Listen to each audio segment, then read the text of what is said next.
Welcome to the Samples and Samples podcast. It's your boy. What up? DCW, Derrick C. Westbrook in the building. Bam, bam, bam, and your man, I couple, the big Oddie with the body. You know what it is, man. We about to get the drops in here very soon. Yeah. Pause. So how you living, bro? I'm good, man. I What's am the word? excited. I have a... No, you're not. You lying. Your energy's low. Why is your energy low? No, Pick I'm it up. excited about other things. What you excited about? Start with that. Nephew's birthday is today, so we're going Hey! to go. Yeah. So, in the attire, he's so player. He is G, He bro. said, I want to dress up. And I want everybody to dress up in sweatsuits. I was like, nigga, that's my nigga. Yeah, bro. So we're going out to have pizza, and we're all wearing In sweatsuits. sweatsuits? Yes. I love him. This is the greatest That's 7-year-old G in as history. hell, bro. This is the greatest 7-year-old in history. For real. Yeah. I think he crossed the threshold.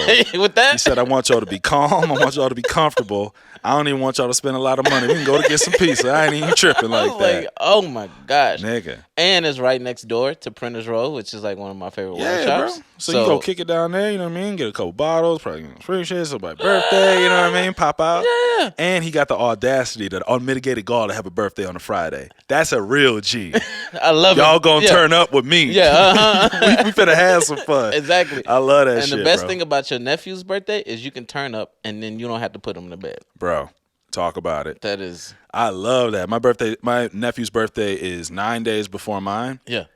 It's like 2 birthdays. I get to go see the whole family, cake, ice cream, some other good food and all that shit, presents, turning up, you know what I mean? And I don't really got to clean up no mess. I got a shorty now, but it's like the whole family's there. They get to see her. Yeah, They get to take care of her. It's like, it's kind of a mini, it's pretty chill. Yeah, and they live in Portland now, so you already... Yeah. I'm gonna find a couple of activities to get into in those off hours. Y'all need something from Walgreens? 2 hours later. Hell yeah. Oh shit! I forgot the cocoa butter. I'll be right back. Wait, that's the only thing you went for. Uncle Z smells like the forest. I like that. Hey man, One with fuck nature. it. You You know what I with mean? nature. Thank God for the pens. Hell yeah. Arigato. Hell yeah. So that and then Michelle's birthday is literally 3 days after that. So Michelle's birthday is Monday. Monday? Yeah. Oh hell yeah! We got the turn up plan a little bit next week. Yeah. So I'm it's sure nice. y'all got more planned on top of. We do. It's just a lot going on. So like, Yeah. my father's in town this week as well. Michael's got a gymnastics meet this weekend. So it's a lot of. February is crazy because there's a lot of family stuff. There's 4 birthdays this month. So it's Who else? Michelle, the nephew, Naomi, and Dominique. So Michelle's best friend, her sister, and her nephew, and her all in the same. Bruh. Yeah. I told you that's why I want to go out of town. I'm Hey, ready to go bro. out of town. That shit hits, but as soon as it's over, there's definitely a little hangover. You know what I'm Yeah, saying? yeah. Like you know how everybody gets a little birthday blues. If it's not on the day, then it's maybe the day after, or yeah, whatever, yeah. when like the celebration is over, and like, life starts again. That all hitting at the same time is funny as hell too. Yes. And like, that Like all a roller coaster. Yes. All that hitting my pockets, all that hitting energy, all of it, everything's hitting all at the same time. But the good news is Black History Month is, National we gonna pay niggas to do shit month. So It's for real, bro. For real. I know that like they really still owe us for real reparations, but what they could do is add 3 more days to the month so they exactly. get 3 more Hell checks. no, right? Because all I'm doing is saying hi. I've been saying hi for 3 days just to get ready. Yes. You know what I mean? preparation. Yeah, I was like, hey, this is a busy month for me. How do you know? I just know. I just know. You got anything planned? Nope. So yeah. I just know. I just know. I was like, I got a feeling. and the crazy thing is, like, every year, you're like, we should book it in advance. We should book it in advance. No. Doesn't. No one books anything in advance. Bro, first And- off, everybody knows the end of the year is a mad scramble. Yep. January fucking sucks. Yeah. We live in the Midwest. We don't do shit. No. That's why Michael just wear sweatsuits. He feeling it too. Yeah, he said, I'm just happy y'all finna show up. Okay, wear sweatsuits. I'm chilling. Yeah, you know so- what I mean? You ain't gotta wrap the presents. Just drop the shit on the table. Give me some pizza. We can go right back home. Yeah, we can knock this You know out what I'm easy. saying? This I ain't need nothing. I gotta go watch Spider-Man. I'm chilling. Yeah, you love it too. We're gonna watch the same Spider-Man for Hell the 18th yeah, time. the same Spidey Yeah, and Friends. hell yeah. Episode 9. That's the one. He sure did say it. Hell yeah. Right? Yep. There I it know. is. It's funny because that's one thing I don't really like. Kids love watching the same thing over and over, and I'm with that. With like when I find a song, I do that. But Yeah. but the same movie. It's crazy how much they That's love true. it. But the funny part is niggas for sure be watching the same Yeah, like how many times 64 episodes of Martin Yeah, that's over true. and Yes, over yes, and true, that's over. true. Yeah, it's I just- didn't rent 'em spoons. I done seen the same shit 100 times. you know everything. And yeah. I'm about to watch it again, Okay, yeah. man. I got it queued up for this afternoon. I got a Hell little yeah. bit of time to myself. It's gonna be beautiful. Yeah, so it's crazy. So it's a busy week, busy month, and Busy week to start a busy month. Yeah. So speaking of all that, what should we get into first? Should we get into let's talk about the wine. Let's talk about this wine. Let's talk about this what we one. sipping. Yeah, let me grab mine. Yeah, so this is Cabernet Sauvignon, Les Lunes. So Cabernet. That's so, Cab Sav for sure. You know what I'm saying? There you go. So this Just is here to help, ladies and gentlemen. I'm just here to help. Don't forget to tip the waiter. You're doing a great job. Hey. So we'll talk about these in upcoming episodes. But the fun thing about Cabernet Sauvignon is that it's the child of two grapes, Sauvignon Blanc and Cabernet Franc. So it's the love child of those. And we'll talk about it like in the future. But I just want to talk about this wine in particular. So only like in the U.S. for like designations. Yeah. In the U.S., to put the name on the bottle has to be, I think, at least 75% of that grape. So 25% of it can be anything else, unless it's like a estate grown. And so it can say Cabernet Sauvignon and have some other stuff in it. I think this may have a little bit of Merlot. I have to check again. But some of the misnomers about Cab or Cabernet is like everyone thinks Cab is one of the easiest grapes to grow because it's a thick-skinned grape. Okay. So it can stand up to like varying climates, heat, cold, et cetera, bad soil. It can manage it and maintain. What's the name of the grape? Cabernet Sauvignon. That's the name of the grape. So people think I thought it was gonna be a region. no. So Cabernet is a grape. So like only like you probably hear me say it a lot, but in the Americas we talk about grape varietals a lot. Yeah. And then in overseas it's by region. Region appellation style. And the reason why we talk about grape varietals is wine laws here in America aren't as strict or aren't as uniformed as far as what you can do, what you can grow, which is great because you can play around and you can be creative. You can have shit like Negrette in a wine. That's my shit.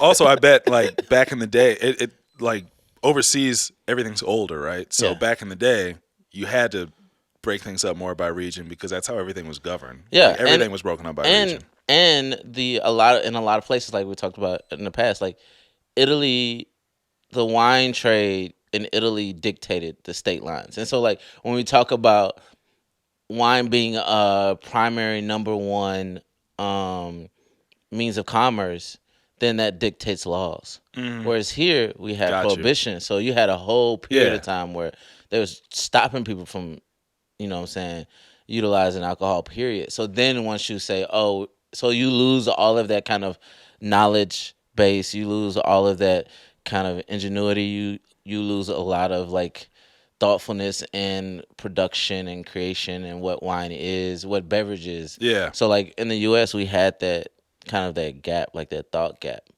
because it was illegal, right? And so now You think that time period really did it some fucked major us up a damage? lot. Yeah. I guess so, because at that point in time, like everything, it's so integral. There isn't social media or Reddit or other places for like info to get out. So people had to taste the shit to like Yeah, you had advance to taste it. and You had get to used make to it. You had to, yeah. So it would. That probably killed import. Oh man, that's wild. I Yeah. never really thought about it like that. So a perfect example is like when we talk about like how they killed psychedelics in like the 60s, 70s. How, And like, weed. And weed, right? Oh, man. And now when we start the propaganda on weed is probably the strongest of any excise or anything like that. That's Yeah. probably the worst thing the government's done. And so now Got niggas killed on so you that got shit. that entire process of thinking and research and Yeah. development that we didn't utilize. And now we've opened the doors and now we talk about all the uses of like bombs and all these things. Like we're Right. utilizing that knowledge base or we're exploring and investigating now in a way that we weren't before because it was illegal. You see what I'm saying? And so Totally. so circling back to wine and Cabernet Sauvignon is one of those few grape varietals where we've gravitated towards because it's become synonymous with like Napa Valley, it's become synonymous with California, and because it was one of the easiest grapes to grow. Like so, when grapes were brought over, those were the vines that were easy to grow or you can learn on more so than like where Pinot Noir, which we talked about last time, is thin-skinned grape, so it's a little more finicky. So you can't you can't. Like, it's harder to be good at producing wine with Pinot Noir than it is Cabernet. So if I'm starting off, what the fuck I'm gonna Even use? if they're grown in the same region. Yeah, because it's a thin skin grape. It Yeah, gotcha. doesn't like it too cold. It doesn't like it too hot. It's like Just the three finicky. little bears. Got Yeah, you. know what I mean? You. And so, Cabernet is a grape that you can produce at a high rate, or you can produce higher quality much easier than you can Pinot Noir. And so that's one of the proliferations. Why there's a proliferation in it. And like we always think about Cab as ubiquitous. Is if I say Cab, it's the same thing. It's different depending on where it comes from. And that's the thing that's like funny is like Cabernet from Washington State versus California are going to be very different wines because they're from very different places. But we think of them because we only think about grape. We think about Cabernet Sauvignon is a singular flavor profile. It's like no, it's not. It could be. It's going to taste like how you grow it. And that's where the lack of knowledge comes in. Yeah. And like also a lack of storytelling because there isn't oftentimes as interesting or as like a long lineage or story to tell. When you tell me some stories about some of these imported wines and like the houses and how everything that shit like Game of Thrones, bro. That shit sound like not even real. And niggas be like that shit sounds amazing. When you tell me about, and no offense to anybody because the quality is there. It's not about that. It's just that it's a hill that they got to overcome is that they don't have these like long lore and all this stuff tied in. You know what I mean? And the other thing too is like because we lost that storyline, we lost that during Prohibition. The other thing also is when wine became or alcohol became like usable, or like when we could start doing it again when Prohibition was lifted. Even talk about beers like. Before Prohibition, you had everybody making beer. For sure. A lot of beer. And then now it got homogenized. So then you only got a few big. We back now. Yeah, we back to it. But it got homogenized. And so now you only have those big Miller Coors. You know, like those are the but things thank God for that, man. That a lot of black families ate off of them beers. You know what I mean? The factories and all that shit. Yes. But I totally understand it. But the funny thing about that is you're not. People think, and this is me, and I'm not an economist. Damn, I'm not an economist, but in my brain, one large corporation, right, is not actually producing more jobs than if you had those same like so. If you took that and it was dispersed amongst many small businesses, I think that it's actually better for the economy than one large corporation because then you don't have the money centralized. You don't have all the jobs centralized. Of course, I think like the way that things shook out, obviously, like plays into your favor in terms of what you're saying. Like these factories shut down, and all of a sudden, like Detroit goes down, Milwaukee goes down, Baltimore goes down. Like all these, like you know, what I mean? You lose like, a whole city because of one business, one industry. Exactly. But if you have multiple people in that industry, what happens is that forces people to do something a little bit different in the industry. So then you don't have everybody collapsing at the same time. I feel you. You know what I mean? But it is what it is. And so when we talk about like wines being homogenized, like in Cali, and this is not all of them, but you see some of that homogenization. You see some of that, like all these things taste the same, and a lot of it is kind of our fault as sommeliers. It's the fault of the producers or the sellers because a lot of people are not concerned about. They don't care about consumer education. They call it consumer education, but they care about consumer indoctrination. I'd rather indoctrinate you into the brand, not educate you about consumer indoctrination. Yeah, it's not education.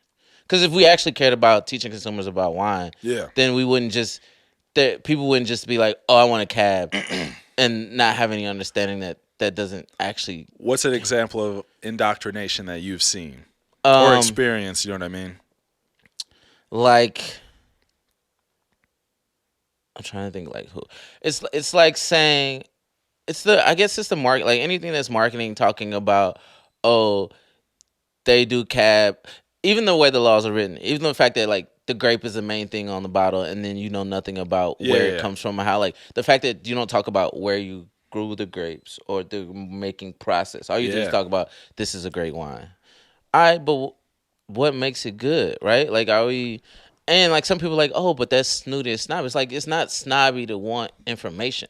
That's the thing I think like we get lost in. Yeah. Is people want to demystify everything. People want to like make everything approachable. Nah, niggas, I can make it approachable, but still give you real valuable information. Yeah, and yeah, I think that's the thing that I have beef with is you have a lot of like Somms, influencers, brands who want to get you to drink something, but don't want you to learn shit about anything. It's really true. Like think for yourself. Like I don't care what wine you drink. I want you to drink better. Like drink less bullshit, drink better wine. Drink Yeah. less, drink better. You see what I'm saying?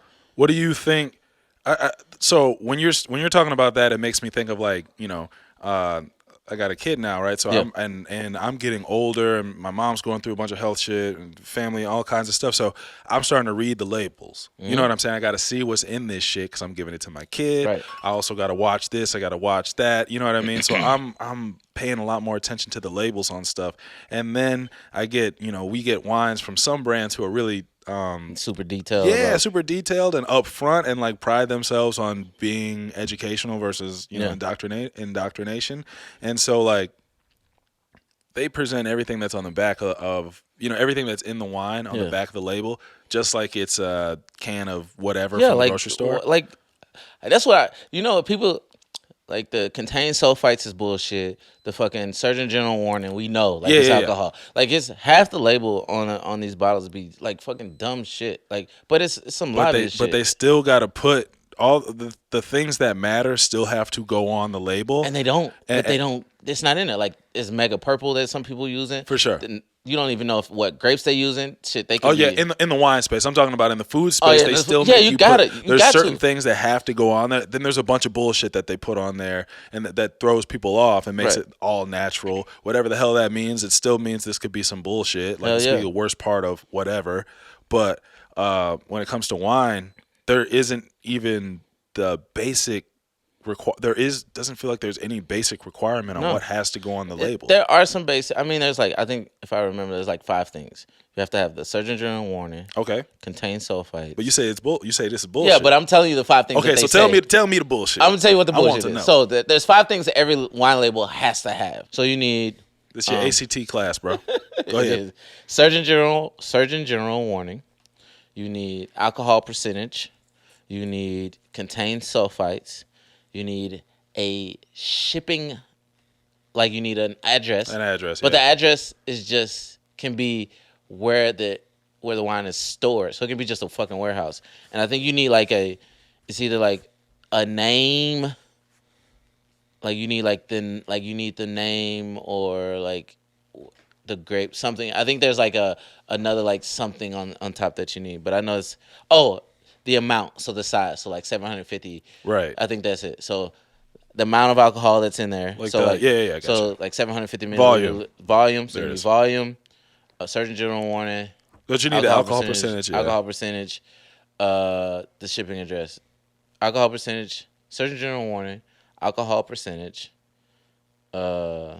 I'm gonna look at it. Volume. Alcohol percentage. Surgeon General Contain warning, sulfites. Surgeon Gotcha. General warning. And the And address. address. All shit that like So that actually is all. The alcohol percentage isn't bullshit, I guess. but watch this. Standard deviation plus or minus 1%. This. Yeah, but that is plus or minus 1%. So it's either 13. So if it says 13, it could actually be 14 or it could be 12%. For real. Is that the same for like beer and I don't know. I know for wine it is plus or minus wow. 1. That's So- interesting. So yeah, and then the volume, yeah, okay. Volume is probably It sounds like that doesn't matter, but if you really be outside with it, that matters. the amount of percentage. Yeah, like, that it matters, does, bro. dog. Like, If you that's really, you know what I mean? If we really knocking them back, there's a difference. That's a whole glass. Like that, you know what I mean? That's kind of a whole glass Yeah, if you we like- drinking 3 or 4. Yeah, like That's the difference between 3 and 4. I had too much. You know what I mean? So like so that's like those are things that we talk about. And those are the things that's on the label. And So I can blame. I know who to blame now. now you know When your extra saucy behavior come in, you know what I mean? man, shit, man. I think Your this girl is got most- to eat. yeah. Go on timeout. Go on timeout. I knew I shouldn't have brought you. Sultry, Yeah. sultry motherfucker. What are you doing? Get out of here. Get your ass out of here.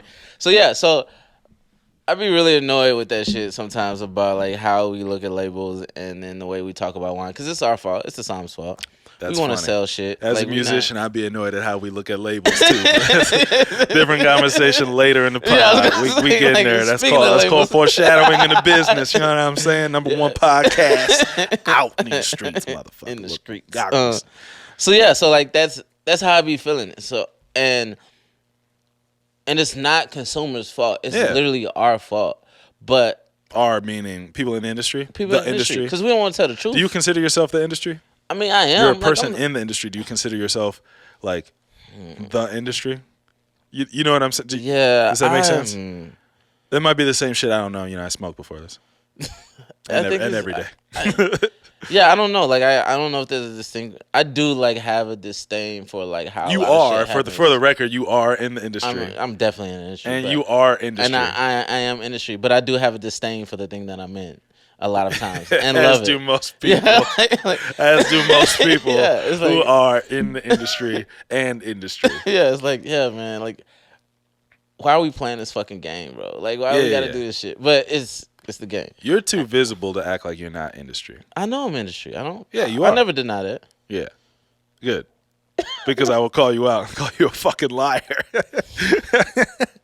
You're outside all the time. I'm outside. You're everywhere, and you do a lot of activities. I do a lot of shit. Speaking of those activities, speaking of one of the ways you stay busy, I want to talk about all your little Black History Month activities. You know what I'm saying? They got you booked and busy, teaching folks about black wine. Yeah, everybody wants to drink black wine this month. Yeah, they got you talking about all kinds of shit. Trying to change the world one glass at a time. And I appreciate you. Yeah, but I just.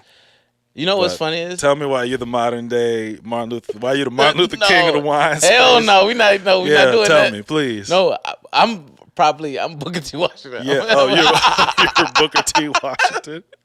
Fuck this shit. No, I don't know who I'd be. This shit is annoying to me. You like Malcolm X means Malcolm Jamal Warner. Wine space. I just hate. I love you definitely be talking shit, but you definitely kind of look like Malcolm Jamal Warner. Like this is how I feel about it, right? I love supporting black wines and Theo.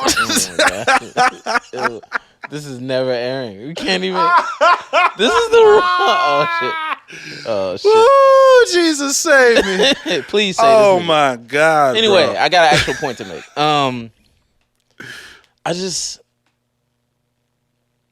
I tell you what annoys the fuck out of me is. Let's get after it. We do so much black wine shit in February that I'd be like, I don't want to do this shit no more. Like, nigga, can we spread this shit out a little bit? I want to talk about black shit all the time, but when y'all make me do 17 events in the same month with the same 6 to 7 wines, because if I try to do all of them, I'm not finna. And some of these shits are trash, bro. Like, I don't want to. Poorly produced, rushed. We talked about it earlier. Wait, are you talking about musical wine, nigga?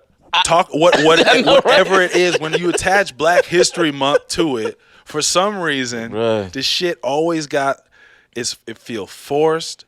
Any other time you talk about when you talk about like Black Pride or Black Boy Joy or Black Girl Magic, any other time of the year, the shit feel good. Yeah. Then we get to Black History Month, and I feel like they always got the undertone of all the terrible shit that happened, and we end up getting in our "We Shall Overcome" bag, and the shit make me sad, and then I get back to neutral, and I'm supposed to feel good about it, and I'm like, why y'all always do it like this? And you know what be pissing me off the most is I be feeling for my corporate, like, cause you know what happens is. That's when they actually give the black people budget to do shit. The 2 black people in the room, they get to sit together in the corner. You know what I'm saying? And you know what they want to do is they want to do an all black wine tasting. Why? Because never else. There's no other time where they can get that shit off. This is the only time they get shit off. So I'm not mad at it, and I'm like, yes, of course let's get not. it off. Niggas need the bread. Yeah, we need the bread, Thank and I you. want to talk about black shit. But then I'm like, why is this the only time? And be sure to incorporate some music with that shit. Goddamn it! But it just be like, yo, why is this the only time they let motherfuckers get in a bag? And it be so forced. It's like, yo, I talked about these same 6, 7 wines all the time, and now it's like when I want to do cool Black Boy Joy, cool black shit that's not in February, I be frustrated because I be burnt out from fucking having to do it 17 times. Nigga. And guess what? I would do it 47 times in 1 month. But what I'm saying is, That's not like, the point. Yeah, We're talking about it's the not quality. We're talking about the quality and being able to actually give somebody an experience. Yeah. They can take some shit away from. You know what else get me when I go to this shit What? and when I participate and produce this shit and gotta like perform at it oftentimes. Like, bro, no matter what, you can't avoid. There's a bit of white guilt in the air, and you can't avoid that shit, nigga. Because when you look out, like black people, listen, bro, black people would much rather celebrate by celebrating yes, I wanna than have celebrating fun, by participating in forced educational events. I'm happy to throw them, but let me be clear. This needs to be framed as education for white people because that's all the shit ends up that's what I be being. wanting. I be like, hey, for these for black wine tasting, I wish all white people showed up. Because, I'm throwing shit for black people all year long, every fucking day, intentionally, and they know that. So that's why they come to my shit. So when we come here for Black History Month, nigga, I'm part of Black History. I live Black History. I read this shit all the time. I should be reading this shit all the time. Like, this month want to be celebrated, and I want to celebrate. I want your ass to read. Yeah, This need to let's be the do month some where fun you shit. read. I want to do fun shit. Yeah, like bro. let's do have fun. And so, I probably got.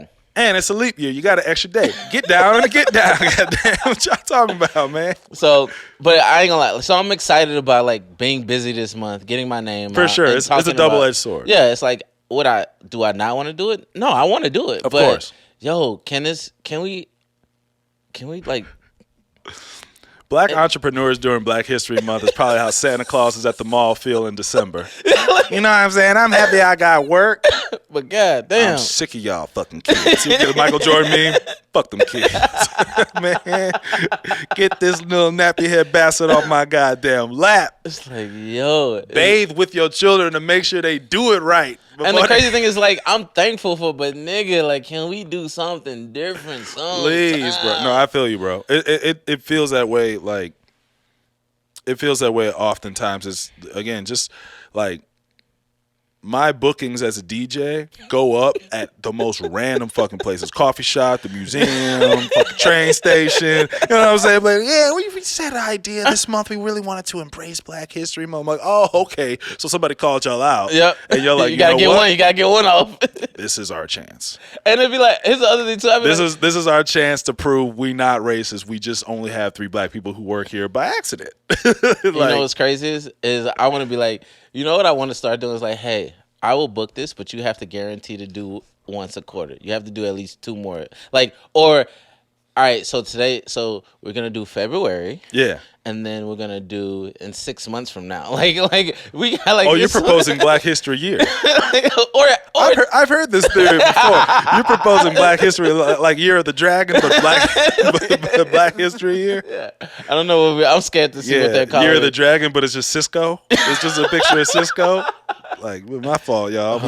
We got this one. But This yeah, is man. us. It's just, you know what Black History Year was 2020. For real, man. It was history, all right. Yeah, That was Black History Week. That it was was Black History. it was like 2 months. I guess we got 60 days of them kneeling and doing Yeah, goofy we got- shit, yeah, wearing yeah. dashikis on That Capitol shit, Hill. bro. Oh my god, That shit's great, bro. Shout out Ernest. He reposted that the other day. He was like, "It's Black History Month." Yeah, And he I seen that posted shit. picture. Oh my god, I was dying. I was like, "That's legitimately good, bro." Oh my gosh, that shit That's was real good. hilarious, bro. And it'd be like, yo, and then here's the thing is, there's well-meaning people on all sides, but they're always the quietest people. And Yeah, so yeah, yeah. all we hear and see are like the dumb motherfuckers. Overly performative, bro. Here's the thing, though. We do events in the black wine space. I do a lot of corporate, like, let me bring some flavor to this. Oh, you want like some hip hop shit at your little like Starbucks leadership thing that I'd love to do again this year. Shout out to like, you know, it's already somewhat performative just in general. You know, when you take a step back, you're like, okay, Here we like, because y'all ain't, it's not like y'all gonna hire me to DJ monthly. So this is performative in the sense that you want to throw some shit to gain goodwill. Yeah. So it's already like a little a little sus. You know what I mean? But it definitely becomes like just way more evident during, but because they always got to do some weird ass tie-in. All of a sudden you talking about Marcus. I'm fucking playing, Marvin's Room. They talking about Marcus Garvey. I'm like, why are we, nigga? I was just playing a smooth set at the coffee shop. It ain't even supposed to be like that. But this is, what I really want to do. The other thing, my only other frustration is this is the month I'd rather be pitching, because how you gonna say no to me? How you gonna say no to me? For sure. That's the thing, though. It is the month to stay active. Like that's what I'm saying, man.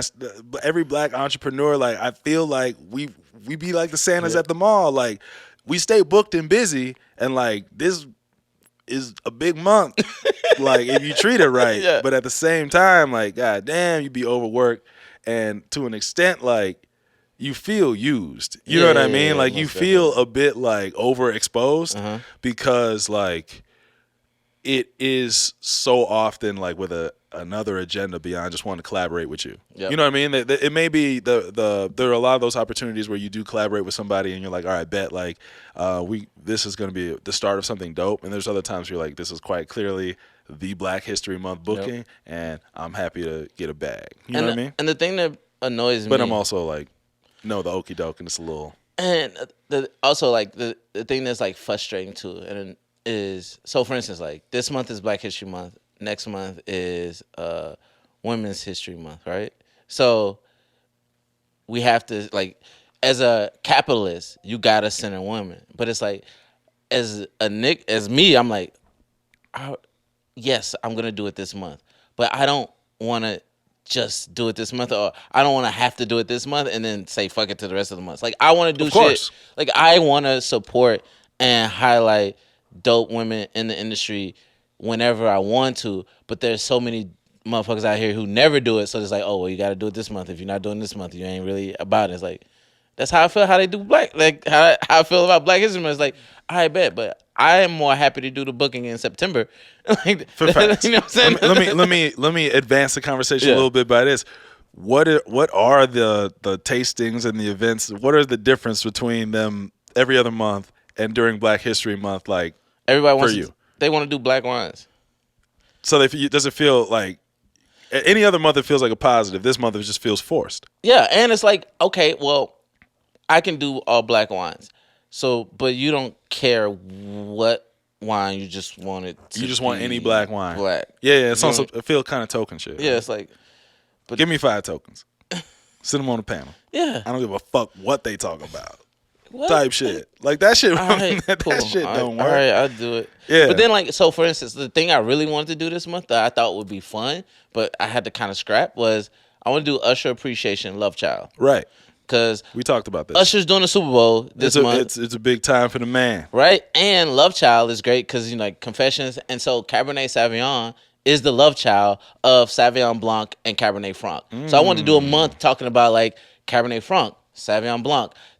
What does it mean that it's an offspring? What does that mean? Like that, and that's fun. And then you can do music surrounded by like love and falling in love and like, or the different like aspects of that. Like that stuff is Why'd fun. you have to scrap it? Just because everybody wants to do black wine. Damn. I feel you. That now I get it. Now that and that adds into the frustration, bro. I think like people be having one-track minds as what you talking about as a producer having a one-track mind, or like somebody like a booker or whatever on that end. But like that's the thing that I think is the hardest as a creator, as on the side of like trying to throw experiences or make shit or whatever. Like, man, when it's that one track mind seasonally, and then we already got the built-in ones, Black History Month, Christmas, 4th of July, you know what I'm saying, like Thanksgiving, whatever, like those built-in ones. Then they be making shit up to create bigger days, you know what I'm saying. Next thing you know, you're like, oh, okay, so just a random day to drop some cool shit to catch on. Where's what, 3 quarter? You know what I'm saying? You're like, all right, March 19th. Nobody's like, oh shit, spring break. You know what I mean? Like, was it St. Patty's Day? Yeah, like, it's always something, man. It's like, it's always damn. something. So like, you don't even really, because you have to be on the site, because you have to be on the cycle to sell shit, right? And like to produce and give the people what they want. It takes away from you also being like, hey, I know the world is doing this thing, but I have this thing that I think is really important that you would like and enjoy if you just got off the treadmill of we got to do this thing this time of the year. So let me ask you this: is this you crashing out, or have you not crashed out yet? I'm on the verge. Yeah. Like For those, so y'all don't know. It's February 2nd, and I'm already like this, bro. I don't know what. I don't know what's coming. This man put it as a topic like Derrick's crashing out. I'm like, okay. I can feel it. I'm here for it. It's the 2nd. It is February 2. Like whenever this shit come out, it don't fucking matter. Yeah. But they might go back. Oh, I saw it. Cause, bruh, it's February 2nd. I'm already like, all right, here we go. Let's do this shit. Like, you dragging already. I'm already annoyed. Not about doing black shit. I'm annoyed from the fact that, all right, so once I give y'all this really dope black shit, like, let me give you, like, this is the first hit. Let me show you, though. I can't even get, like, this is me not even getting my bag. Like, I don't even, it's funny, like, just doing black wine and being like, we're going to do black wine. Like, doesn't even let me show you the range. You know what I mean? Like, it's like, oh, all he does, he's a dunker. All he's going to do is dunk. It's like, you feel pigeonholed a little bit? Like, a little bit, because then I'm the black guy doing black wine and Black History Month. Like, nigga, okay, I got it. Let me ask you this. Devil's advocate. We podding. Okay.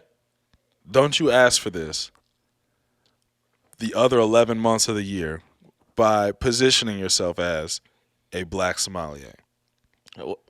This is you know what I mean? I don't know if you know this, but I am a black sommelier. Of course, but I'm saying as that being, you are one no matter what, right? Yeah. But as that being a part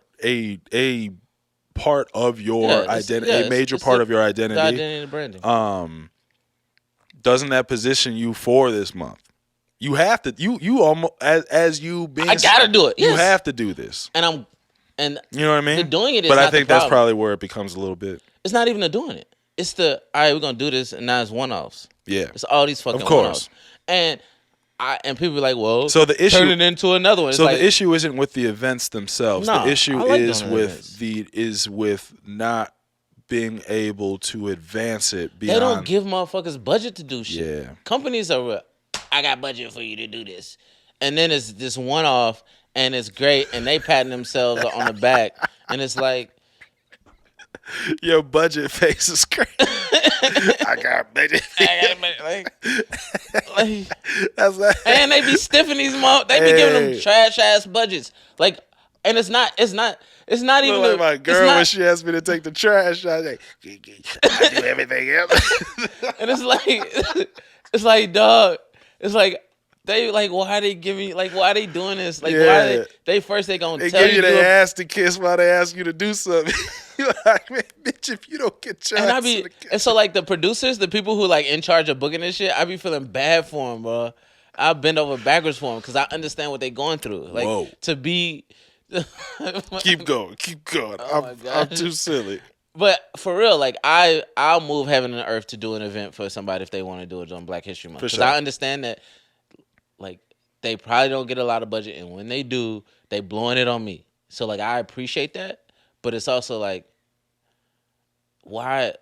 What is it with the corporations not wanting to invest? And that investment, and not just investing in me, but, like, retention in your staff is paramount. And by doing things that feed their brain and feed them socially, like, there's no better way. And you can see how happy white people be loving that shit. Everybody loves it. Everybody loves it. But who don't love a good wine tasting? Of course. But, at the end of the day, the money's not in experiences anymore. Experiences are a luxury. Unless your experience is a luxury item. It's a luxury item. You know what the money's in? What is it? Product? It's on a fucking phone, bro. Yeah, that's true.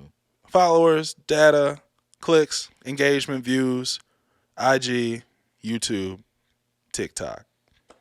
Yeah, but you put you know what's crazy is you take TikTokers, most influencers, most of them motherfuckers can't talk in public. Hell nah, bro. They're very socially awkward. The ability to translate into like movement and timing and pacing, there ain't no edit button in real time. You know what I'm saying? You gotta be on your feet. You got to be able to read the room. You got to be able to react. You got to be able to handle them nerves. It's a lot. It's very easy to not have nerves when you're in your kitchen. You can reshoot that motherfucker. Even in your fucking attic, bro. That's why I be saying we really about this shit, because y'all see us live and you realize like, oh damn, no, they like this. oh, these niggas are just sitting down. That's the only difference is these niggas are sitting down this time. It's the exact same thing that I saw on stage. It was probably more lit then. You know what I mean? Exactly. But I think that is a hard thing to translate, but I think that's why there's been a huge rise in people famous for nothing, kind of, sort of. You know what I mean? That obviously in reality there is a skill to getting these clicks and these views, and like there is definitely like some inherent talent that these people have found, right? Because not just anybody does it. I know a lot of people who have failed trying to be an influencer. That part. But like at the same time, like it does feel like people can just pick up the phone now, and that's the way that a brand can connect with you much easier, you know what I mean? Or disconnect, you know? It's true. Speaking about disconnection, this the shit I want to get Hell to. yeah, let's get in. Thank you. I'm ready. UMG versus TikTok. So first of all, this post. Oh my God. Can I have questions. Yes, please. I have novice questions. Please, you have questions. So it's and interesting. boy, do I have a rant. So Probably a few. I'm gonna go. You go ahead, pull it open. I'm gonna sip my wine. You know what I mean? So here's the thing. So I was reading this. End video. Yes. Discard. Do you have the one I sent you? The post I Yeah, sent you? I'm looking at it now. I'm looking at it now. So basically, Universal Music is set to pull its millions of songs from TikTok after a breakdown in talks over payments. So what I was reading is Universal is upset that they're not getting paid their value or enough. And when we talk about Universal, we mean Universal Music Group, which is a big conglomerate of many different labels. It's one of the 3 major labels that's out there. There's Sony, there's Warner, there's Universal. Mm-hmm. And so they are upset that TikTok is using their music on their platform, but not paying them for the artist's music who they... Because it's not their music. I mean, they technically own it, but it's the artist's music. They're licensing. They're licensing it. They do technically own it. They own it. So majority of the situation, and the majority of the time, they own the majority of the music. So they are like, they got the post I sent you is funny because T Swift's on the cover because she's one of the biggest artists, and Drake's on the cover because he's also with Universal. But motherfucker, that's not about that. That's the okie doke. Yeah, because they want you to think that they're trying to keep that. They're keeping those artists' money. No, those artists getting their money. No. Those artists see every fucking receipt. Yeah. That's why they're at the level that they're at, and they move the way they move, and they are so happy. Yeah, because they see every receipt. Their relationship, they have made so much money with the label and have kept business moving so much and have kept the lights on for so long that they're damn near an unspoken partner in Universal Music Group. There's a reason why Drake started off signed to Young Money and then moved his way up to having his own little label, and then now he's just signed directly to Universal. Universal owns Def Jam and signed Drake. Do you know what I'm saying? There's only a select artists who are signed to Universal like that because that's how much money they make for the overall parent company. We can't have you under no sub because that cuts the dope up. Yeah. I gotta sell this pack myself. Yeah, it's that good. Like this shit is too. This shit is emerald magic. Like this ain't blue magic. This is some new shit. Yeah. Like I gotta sell this myself because if anybody else get the formula, they gonna fuck up the profits. Yeah, this could power. You know what I'm saying? We could build 10 Carters with this. You know. And so, anyways. So Universal's upset because they're not getting. They want a better percentage of. They're claiming that they get 1% of their yearly revenue or something like that from TikTok, and they are pulling it because they're saying that TikTok is not giving the artists their revenue, and so you got to read between the lines on this. So Universal claims that TikTok is not paying the artist. Not paying Universal, but not paying the artist. It's not paying Universal. So Universal, and then the subtext is Universal not that's paying why Universal's not paying the artist. But the story is, from Universal's end, TikTok's not paying the artist. That's where your money is. Because enough people have probably asked, Well, my TikTok money. where my money? Where my Tik-Tok money at, man? What the? Where's my There's money? a reason. Period? Listen, Meek is crazy and he tweets a lot of wild shit, but there's a reason why he's tweeting. Can somebody help me find out how to get my revenue in Ghana? He's an idiot. You should ask your fucking label, but he probably did, and they won't ask. You know what I mean? You should not ask your label. You need to ask your accountant. Your accountant doesn't have the answer. Your paperwork's funny. Sorry, bruh. Might be tough.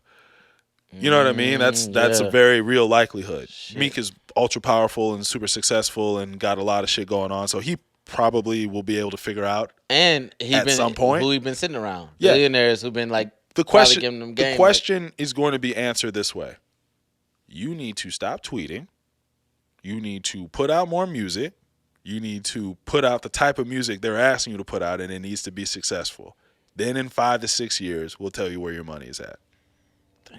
That's generally speaking. They'll come the boys flying around and come get me. No, I'm letting the secrets out. No, but that's where that is. But that's the subtext in this whole fucking thing. It's like when I saw this, I posted right under the story that I first read the Spider-Man meme.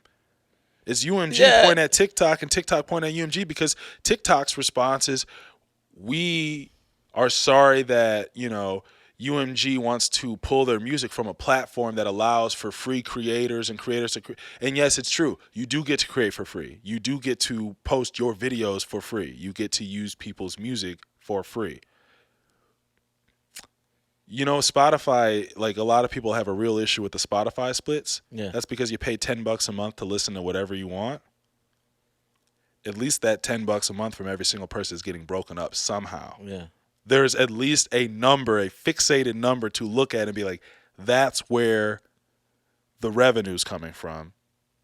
So we at least can have a decent amount of understanding of like where a number could be. Yeah. There's 550 million people using TikTok, $10 a month, boom. Yeah. You know what I mean? Easy math. But, sorry, with Spotify, let me rephrase. So there's 550 people using Spotify, $10 a month, boom, easy math. TikTok, there isn't any number whatsoever, but they are generating revenue from these views. And obviously now there's pro and premium accounts and all that stuff, but that shit didn't drop right away. Right. There was, years of people just posting videos, doing corny dances to new music. I have friends who have made viral fucking tracks. 52 million plays, 500-something million plays. I myself have made some songs with people that have had millions of plays on social media platforms. I never got an increase in my rider share or nothing went up. The streams might have gone up on Spotify as like a trickle down, but that ain't a check from TikTok. No. Free use, fair use, and then the labels caught on. So what now is happening is amidst UMG trying to renegotiate their deal with TikTok, UMG, I'm guessing, right? Nobody fucking knows. This is just 2 open letters, right? You can go read the UMG open letter to TikTok if you want. It's a bunch of bullshit, but you can go read that if you want. Wipe your ass with it while you're at it. Probably not with your phone, but print it out. But like, it is them talking about how TikTok is robbing the artists. And while they're robbing the artists. And so the questions of where's my money at is now being answered with, hey, we're getting 1% of our revenue from TikTok. Like, aren't you paying? What are you paying artists? But then you ask the question, well, then how much did you make this year? Oh. Then how much did you make this year? You ain't never gonna get that answer. and if you're smart and if you don't want to ruin a business meeting by getting frustrated in the middle, you won't even ask that stupid ass question because you already know they ain't gonna answer that. Or they're gonna tell you we publicly filed for blah blah blah. So you know what I mean? Like, or go figure it out. You know what I mean? Like that no one is going to give you the real answer that you want to know, which is I just want to know how much I'm supposed to get from the. No one's gonna tell you that answer. One, UMG is identifying an issue, which is that nobody knows how much they're getting from TikTok or IG from the music. Right. There is you upload your music, whether it be from an independent distributor or UMG or whoever, you upload your music through that person, that distributor. Not a person, that distributor, company, subsidiary, whatever. And they get your music to TikTok, to Instagram, to, YouTube, all that stuff, like through their platforms and uploads and all that shit. But it has to be uploaded through a distributor. You can't just, to my knowledge, you can't just go upload. You can obviously go upload your music from a video onto IG and things like that. But when you're talking about being able to add it, trending and all that type of stuff, no, you got to go through it goes a different way. And even still, like when you are receiving those checks and those royalties, if you upload the music yourself, that doesn't include your international shit. There's money from Brazil that my friends will never see. There's money from Denmark. Everything is different all over the world. You remember when crypto was busting and like Web3, everybody's talking all this Web3 shit? The big push for that was what it was going to do for niggas like me. Contracts being written in code, streams being like tracked immediately, your royalties if you buy the painting, you buy the work of art. Yeah. It's sold 200 times, like it being able to track immediately. Same with a record. Same with streaming. It was going to change the game with all that. Yeah. Okay. One of the reasons that's not going to take off is, hey, we don't want transparency. No. I don't want them to be able to track the royalties in real time. They literally are moving the goalposts talking about streaming platforms, which TikTok is a streaming platform. They're a social media platform, the way that you and I use it, but so is YouTube. Yeah. And without music, are you going to be like, what would TikTok be without music? Exactly. What do you use YouTube for? Watch videos. And listen to music. You know what I mean? Like, but it's a social media platform. It's the world's biggest social media platform. To be real. Yeah. But that shit is a streaming platform too. It doubles as both. So is TikTok. IG is becoming that too. That's why they push video so much more than they push static posts. Now they've allowed you to add music to static posts so people will stay on it longer. That shit is a streaming platform, bro. They're like, you know what I mean? Like the views and the comments and all that stuff, like that shit is all data and it's a streaming platform. It's just got social media aspects to it. But that's what it's about now. That's why your story pops up. You go live. It comes up first. All that shit, man. That's what they're pushing. And so it's all the same. When you look at it that way, that's what this is about. Like, where is my? It's the same thing that just happened in Hollywood. Where is my money? Yeah. And to stop this from happening further, they went on strike because they didn't want bullshit to be written in the contracts and was already happening to where they were losing so much. And so what's happening on this in this fight between TikTok and UMG is there's actually a third party, which is us, the artists, the creators. Yeah. So what can the creators do then? Good question. Center me here. I'm going all over the map. What can creators do? Yeah. Continue to pressure UMG and pull your music from UMG. Pull your music from whatever the UMG and your situation is. Gotcha. Because what you're doing is you're empowering a system full of cogs and spokes. And like what that's doing is making it so that we're getting less than, half a penny on the dollar at best. You know what's crazy is what be blowing me is really, really great managers, right? Really great video editors, really great persons who help take this art that we create and put it out and help it give us access. Like they have value and their value is undeniable. But why is it blows me so much that we fund the system and we get the shitty end of the deal. Because anybody else, right? We can only be successful We like at one the thing. artists, musicians? Yeah. Musicians, any creative is like we have one career. The talent, you mean? The talent. Fair. Any talent has one career. Yeah.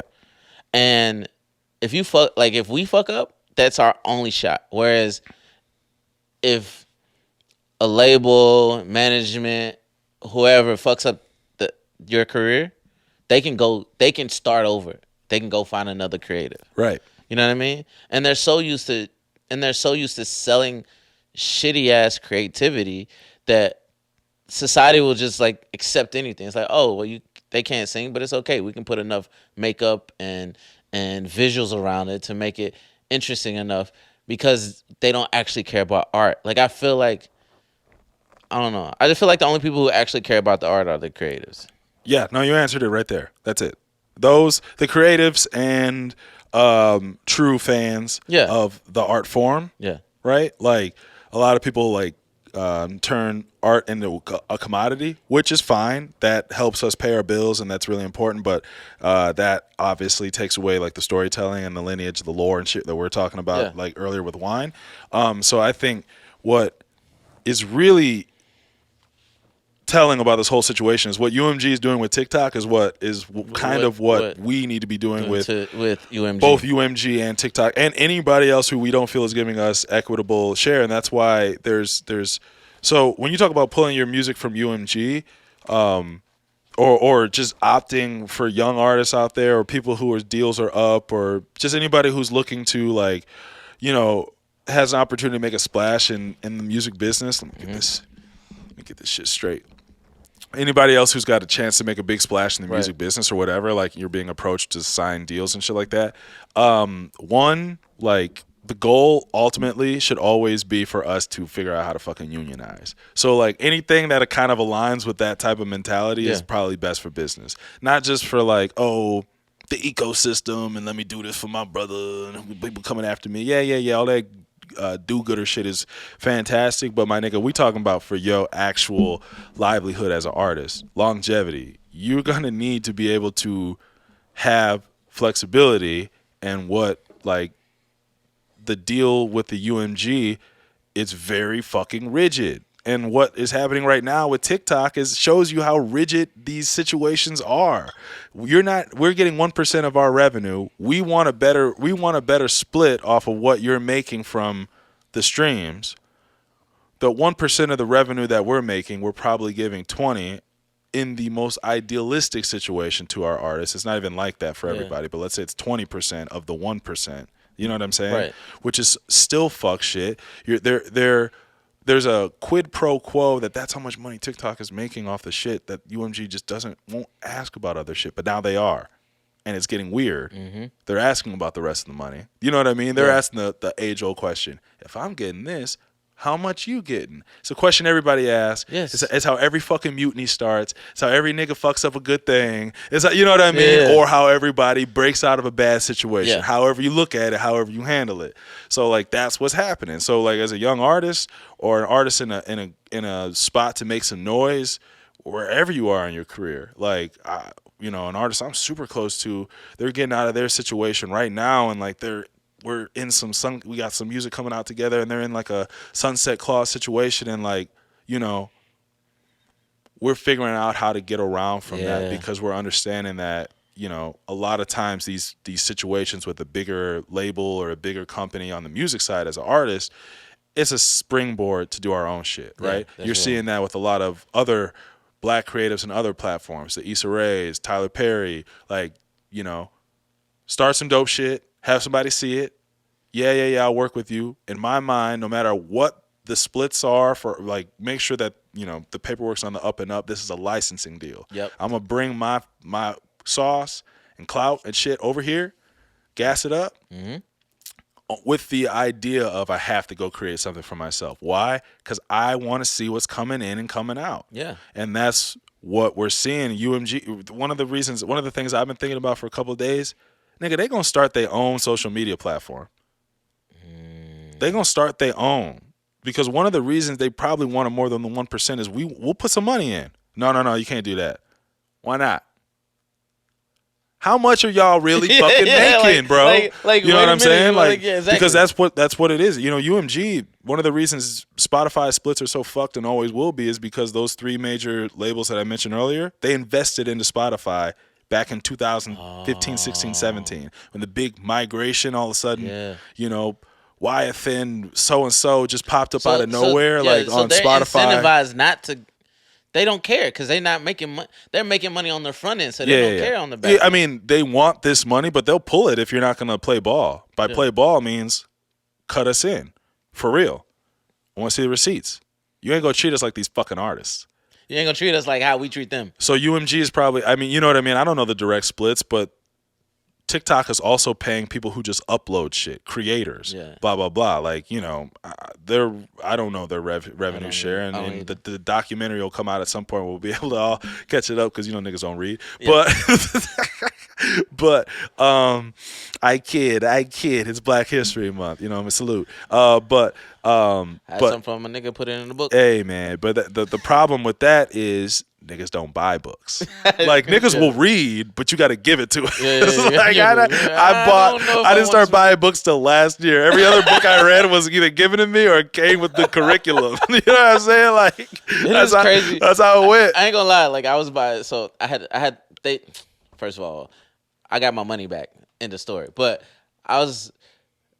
Ted Turner has this book on entrepreneurship, and like there's a biography of Ted Turner. Ted Turner hits close to home. You know I'm a wrestling fan. That's the man who started WCW. So his story is fucking crazy. Crazy. And so I was listening to a podcast. He's actually a good dude though, man. Like it seems like he's a real being involved in wrestling makes anybody look like a piece of shit. Even though I love wrestling, but it does. It makes everybody look nasty all the time. Especially like right now. Decade after decade, right? Like, but he actually seemed like a nice guy. He seemed decent. So crazy thing. He cool with Ernie Johnson. Anybody know Ernie Johnson, Ted Turner? they cool. You already know what it is, man. So I was like gonna buy this book for Ted Turner, and I was like $20, $25. I was looking. I was like, when was this? I was trying to read it while we were in Belize. Like, okay, this is this year. Yeah, because Michelle wanted to read. $25 for a Ted Turner book. It's a little bit of tax. I mean, that's a little tough. Yeah, but it's like, is it the value like $25 for what I may learn? Or, you know what I mean? Like the lessons like are invaluable. Like, would you pay for the lessons that you're gonna learn? Niggas sit in their whole studio, all these cameras and mics, and be like $25. I know, right? Like, I tell you, that's how it is, man. You gotta think about it. You like, all right, I got $25, but I have to sit on that. I really have to sit with shit like that's that. That's what I'm saying, though. That's what I was saying. I was sitting there. I was like, man. I paid $25 for that Soul Train book, but it's Soul Train. It's not Cornelius, man. What you talking about? It's history. It's living Black history. That's Black history. We're gonna run through that. One episode. We'll run through that. But so I was sitting there. I was like, man, I don't know if I want to spend on this book. Like, this is a fucking book. And I was like, what? So I bought it. Problem is they never sent the book. So never ever sent the book, so I had to get my money back. So that pissed me off. God damn. But I did all that. I did all the work and built myself. And be like, spend the money on the things you need to spend. Yeah. Like, you need to do this. Like, this is good value. Yeah. I did all that shit. Spent the money, and then the motherfuckers tried to jerk me. Bro, hey. But I got my money back. So there you go. I still ain't bought the book again. I'm saying that's what you thought about. You like, see, that was a message from God. Right? $25 showing up is a lot to spend on Ted Turner, old motherfucking Ronald McDonald looking at. I know, right? But yeah, I'm actually, now you mentioned it, I'm gonna go buy the book. There you go. It'll be in the midst of all these birthdays. It'll be my gift to myself. There you go. And a massage, bro.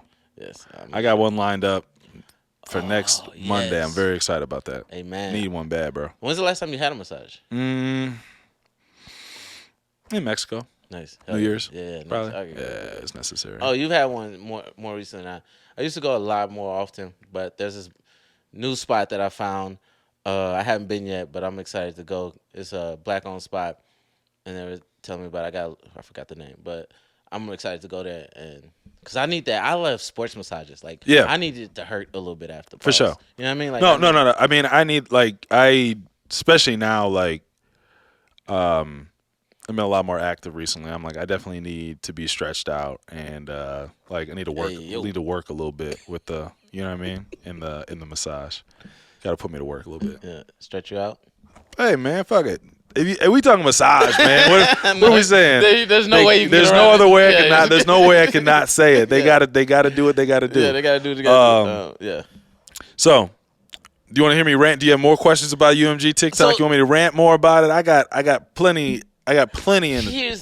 So what happens if when you ask for your money as an artist, and you be like, "Where's the money at?" Yeah. I mean, so like when you ask for where the money, I don't know how this works. So like if I be like, "Oh, where's my money?" Like, how do you? Because I imagine their lawyers are bigger than your lawyers. Yeah. So like, that's that's how you do it. You do it through your lawyer. So that's the start. All right, and then what? Lawyer or manager, but generally speaking, unless you have like a very like Powerful, respected manager, someone knows how to communicate. Any manager, anybody can email anybody and ask anything. Yeah. At the end of the day, it's just like a bank rep or, you know what I'm saying, the person who handles your investment account with Wells Fargo or whatever the fuck. You got a rep. You can call them. You can ask them anything. At some point, they're going to turn into a customer service agent. So then you got to get to the next level. And you might get customer service for a while. I was dealing with this with my publishing deal. Yeah. Let's get into it. You want to talk about it? Let's get into it. That's what. Yeah, let's get into it. Hold on. Wait. So pour yourself some more wine. Yeah. Because the thing I want to tell you what I want to know. What we want to know is we want to know. So how your publishing deal? What is the effect of this UMG situation in comparison to your publishing deal right now? And then the other thing is how did you get out of your publishing deal, and would you ever do another one? Oh God, I'm gonna do that in reverse order. Okay. Kind of, sort of. I'm gonna mix it up. That's fine. I got out of my publishing deal by telling them to keep I told them to keep the balance. I want my new music back. And I want my music with Jamila back. And they could keep my old Odd Couple projects. And so they kept my old Odd Couple projects that I put out with Closed Sessions. Because I was like, honestly, like I have such, and we're gonna have to do we'll do an episode about that. I have such a just interesting relationship. Yeah, or just like a weird understanding or weird relationship a lot with the music that I put out with Closed Sessions, just because I had such a weird like split over there that like I keep that. I don't have the sentimentality that I have with the music that I made with Jamila. The music that I make with Jamila, like, that touched you. That was 100%. It's huge. It's part of her career. That stuff is also like the value of that. Yeah. The value keeps going up. She is aging like fine wine, and as an artist, as a person, so it's just like she ain't gonna get canceled. Yeah. So like the music's gonna go up in value. You know what I mean? It's so funny. Like as a producer or somebody who works with like talent, like that's such a big thing right now. Not even right now, it's such a big thing to think about. It's like, all right, is this nigga gonna get canceled? do you do fuck shit? Yeah. And what type of fuck shit? Yeah. Because if you just get high, oh nigga, I'm with you. Just get help. But if you starting to get too high, but like if it's some other shit, yeah. I gotta stay away. You know what I mean? And so I'm blessed to like with her when it comes to music with her, like, nah, that's somebody who's I would feel like I can stand on her 100%. Reputation anytime. So and so no, I wanted that back. So I had to give up. So, that's what I got back. You know how much music I had to give up? You know what I mean? You know what I had to give up? Like the stuff that I made, the time that I put in, the thoughts and ideas and the memories and all that, and it's like that IP now, through a number of different reasons, whatever, like there's only a few of those records that ever really pay me anyways. Like most of the stuff that I'm making money on is the shit that I make every day now. Right. Like, you know what I mean? So I had to give that shit up, and also what I had to kind of understand was this is how the music business works. Me and one of my best friends were just talking like, I love music. I love making music. I'm a fan of music. I'm an advocate of music. Its value, right, and trying to push that. And like, what is dope music to listen to now for the proper occasion? That's why I love doing this music supervisor shit and composer shit, because I get to like make the sound bed for this or that, and it pays better, right? Just real talk. But the music. What I'm doing now isn't really part of the music business. I'm working with companies that are ingrained in the music business, so it kind of is.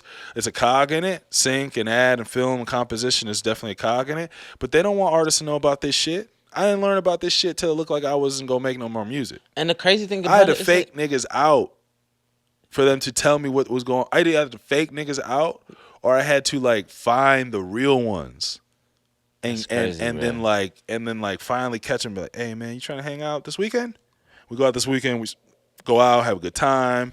Go back to the crib. We start talking shit, and then they start telling me what it's really about. You know what I'm saying? Yeah. You know how it is. You spend time networking with somebody, and then finally it gets real, and they like, hey man, I know you've been outside for about a year. I've been in this shit 5. Let me tell you what the fuck is really. Yeah, that part. Like, this shit don't matter at all. You don't even got to come to shit like this. We could just kick it and talk about shit. This shit is just so you can get a job. If you want a job. If you don't want a job, don't come to this. You know what I'm saying? And it was like, It was like that type of conversation. You understand, like, but in having those conversations and learning about, for me it was composition and sync and ad and stuff, but other people have found other ways to make money right with their music that are outside of the music business, because the music business is on some click shit. Like, not even on some like click like your phone, on some click like high school shit. You know what I mean? Or maybe that's a double entendre, because it is both. But it is definitely on some like high school click shit. Like, you have to be walked into the room by the right person to have the type of success and impact that you want to have. So when it comes to live performances, everything gets funneled through a few companies. Live Nation and TikTok, they're all going, or in Ticketmaster, right. They're all going through this shit right now, right? Where it looks like the government might come in and do some shit because it's too fucked. It's way too knotted, and they're way too intertwined, and it's like a damn near like a monopoly. Yeah. Exactly, right?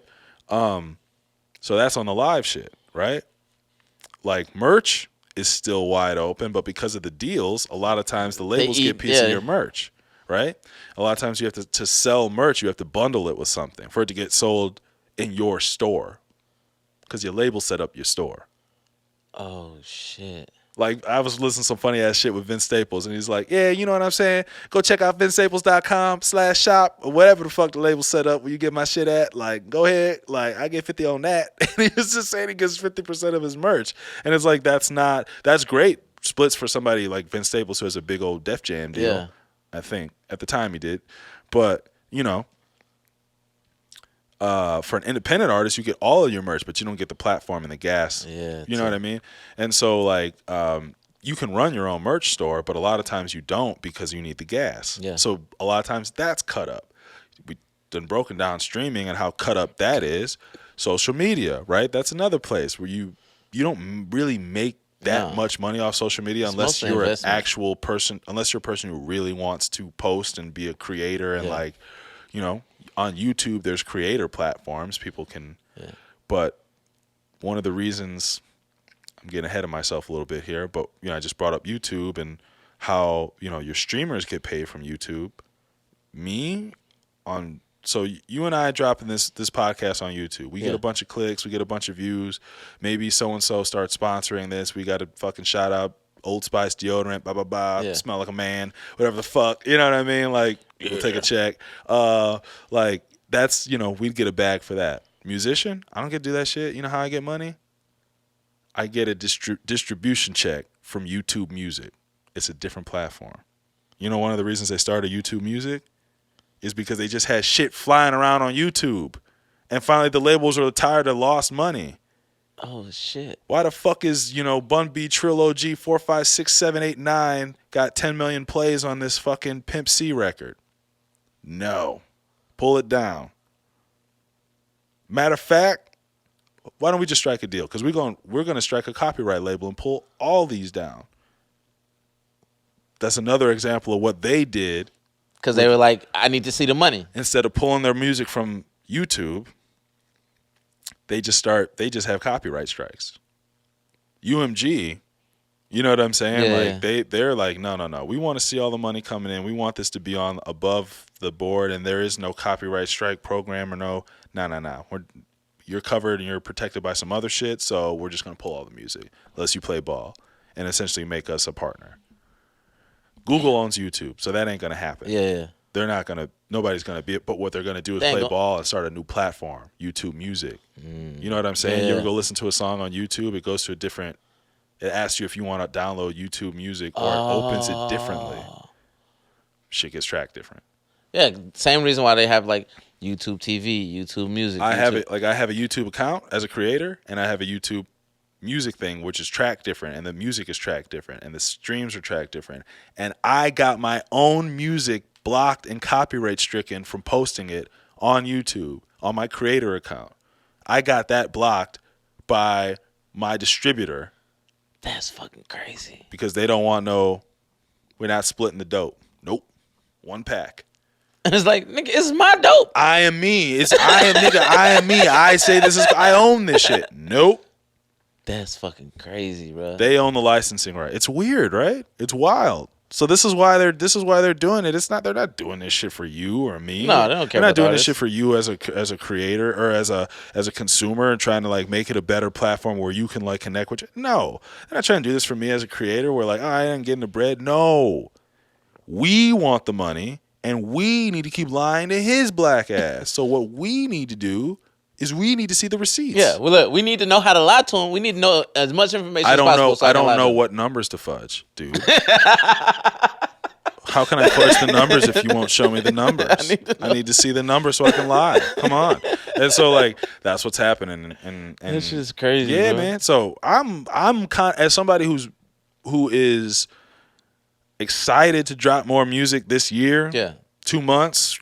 Next track coming out, Cry for Help. It's gonna be beautiful. I'm excited, man. We're gonna have y'all dancing a little bit on this next one. But as someone who's excited to drop new music, it's because I understand what I'm about to do with it outside of here. I sell my music. I own my music. I like work on projects where they ask me to place music in it. So no pub deals. Why would I do that? I am the publisher, nigga. What? Why would I do that? Just I just become wanted to get it the off. publisher. Yeah. Like. And then that's not for everybody. I was blessed to like make a bunch of friends in the space to where like I have a lot of people who will help me make some money off the song anyways. Yeah. And a good relationship with my distributor, and like, you know, they are upfront with me at least seeing how much money I get, and they push it and they're about it like that. And this isn't even the main vertical where I make money as a musician. So it's like it's not that big a deal for me. When I was in a different phase in my career, or if I was at if I had a different business model of being an artist, this shit would be hard, bro.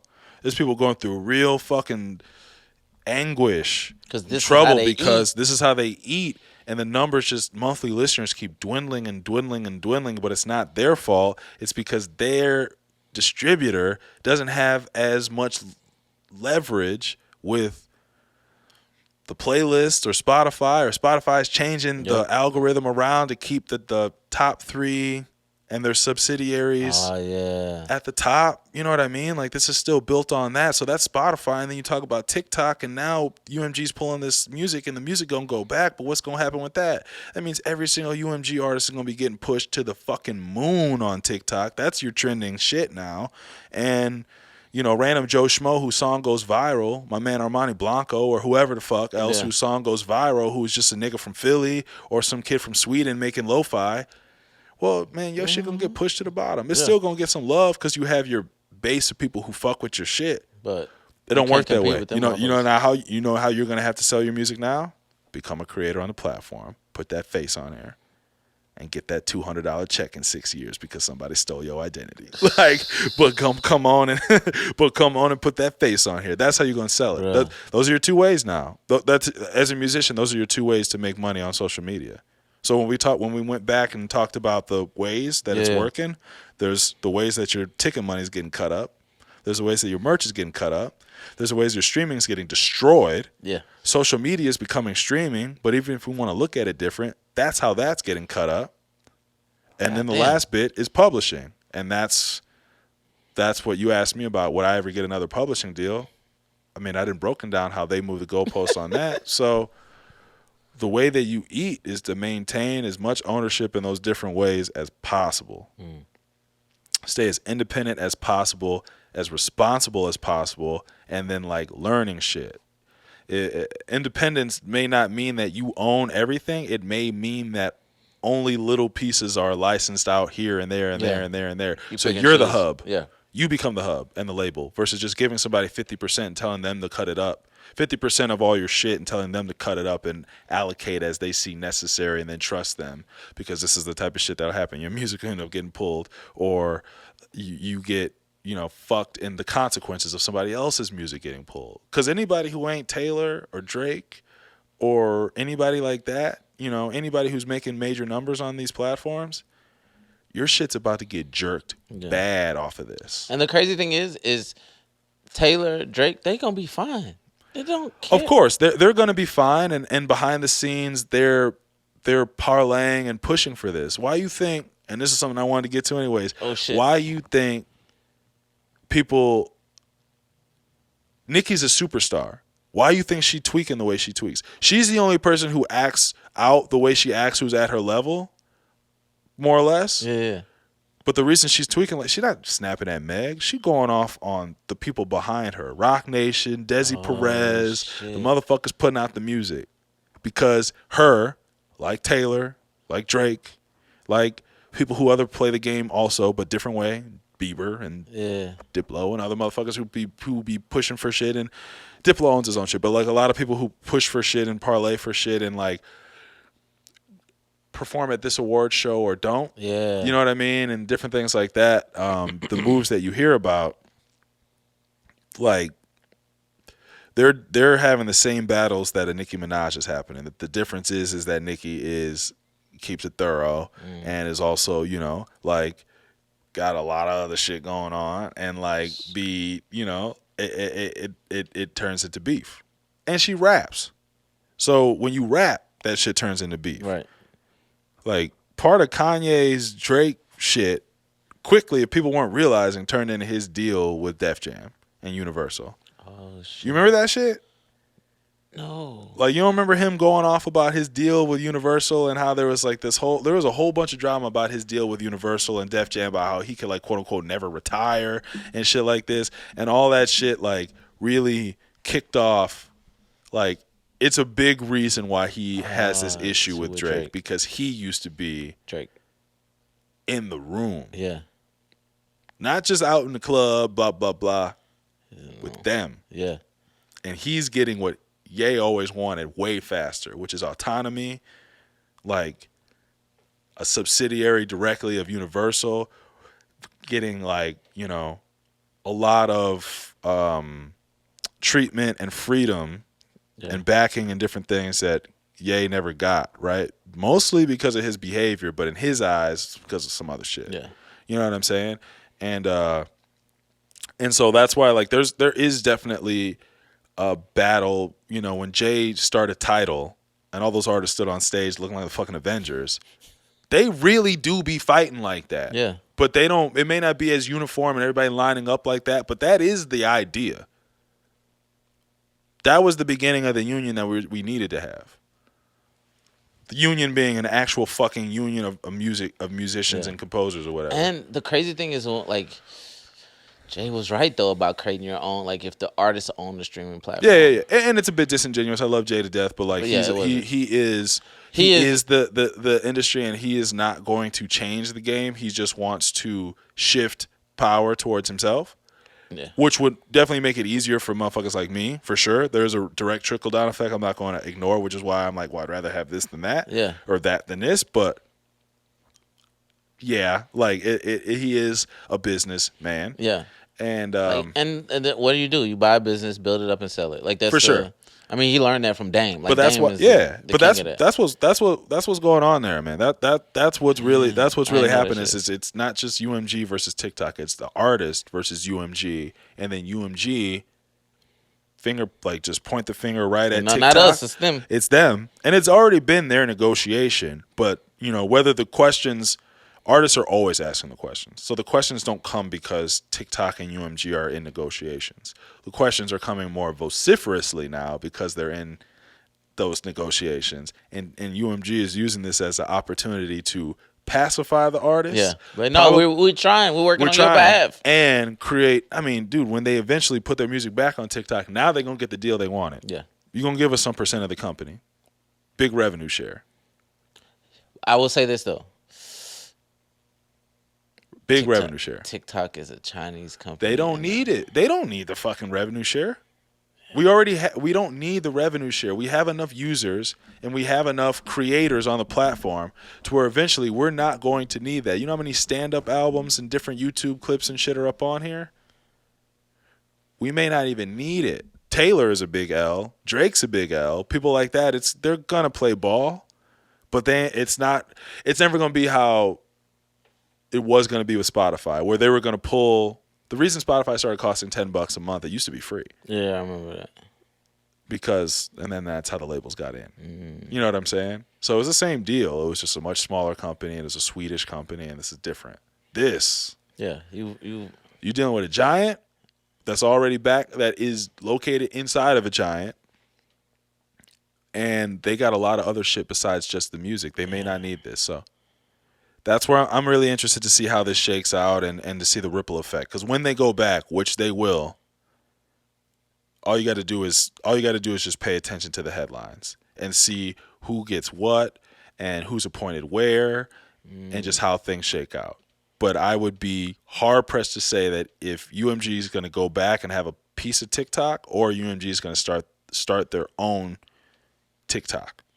I mean, because they can't get it on YouTube Reels and they can't get into Instagram. But they're going to pull their music and start something new, or they're going to pull their music and sign a big deal with somebody else. I just think about, like, I don't know. But more than likely, they're going to go back. They got to go back and get whatever percent of the company. It's just like, if you TikTok though, like, part of me is like, I don't know. I think of all the companies, just from the little that I know about TikTok, the motherfuckers beat the U.S. government. Like for sure. I mean, I think the way that they played it is the same way that, Zuckerberg's beating the U.S. government, and a lot of people have because of the way that capitalism rules here. And TikTok's an international company that's set up in a lot of different countries, so there's a lot of different ways where you can't really hold them. There's just a lot of different user basis. Yeah, you know what I mean? Those user agreements are like wild. You know what I mean? Like wild. And but I think what we're going to see for sure is we're just going to see a different hierarchy in a few weeks when the music comes back. You're going to see much more label influence around the board, because when UMG comes back, there's no way that now. Think about this also. Warner still has their music there. Sony still has their music there. What the fuck you think they doing right now? Gimme. Yeah. Gimme. TikTok, I want everything, because we all you got now. Oh, see, I think you just lost Taylor Swift. You just lost Drake. You just lost this. I want. That's what you do now. You squeeze. No, but I'd be like, oh man, y'all just lost them. Hey, pump our stuff. Like, that's what I'm saying. Oh, yeah, gimme. Yeah. Meaning, like, I want top billing. I want our new artist this music push. I want our new artists like this. I want people to be on the face of this. I want the face of this. I want us to be like your flagship music, because you just lost 5, 10, 15 of the biggest artists in the world ever. So like, this is what we want. You know what I'm saying? And that's what's happening around the board right now. And so what TikTok is doing is pacifying those conversations while also trying to like actually get towards an end goal and getting the other music back, because they need the other music back. Yeah. Because not only it's about where the other music's going to go now, like where it's going to live on IG. You're going to get a lot of people, every Swiftie who posts with music in the background, is just going to make that shit on IG now. Yep, and then just repost it to super TikTok. easy. Yep. Super easy. You know what I mean? Now they don't get that same push that they would have gotten if it was the original record, right? The trend and all that stuff. So that's what's going to happen, man. So it's going to be easy. It's going to be a wild thing to watch out. But speaking of universal artists, I'm gonna have a universal artist on March 8th. Dancing with the Stars. Yeah, I mean, Chicago edition. You did the music for it, right? I chopped some things up for you. This man's going to be on the Chicago's Dancing with the Stars. What's the show actually called? It ain't called Dancing with the Stars. It ain't a show. It's just it's not a TV show. It's just okay. It's a segment. So it's not a segment. So back up. It is a charity event. Oh, okay. Fire. I got you. So charity event on March 8th, and it's called Dancing with Chicago Celebrities. I don't know if you know this, but I'm kind of I didn't know that. That's fantastic. I'm very happy for you, though. I didn't know that either. I found out when they asked me to be on. I was like, oh shit, okay. I can put that on the resume now.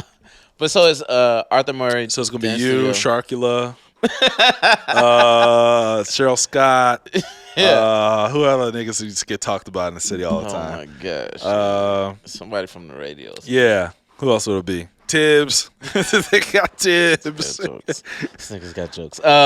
So you ever doing Dance The with the Bucket Stars? Boys. Bucket Boys. The Bucket Boys. All 87 of y'all. Everywhere, man.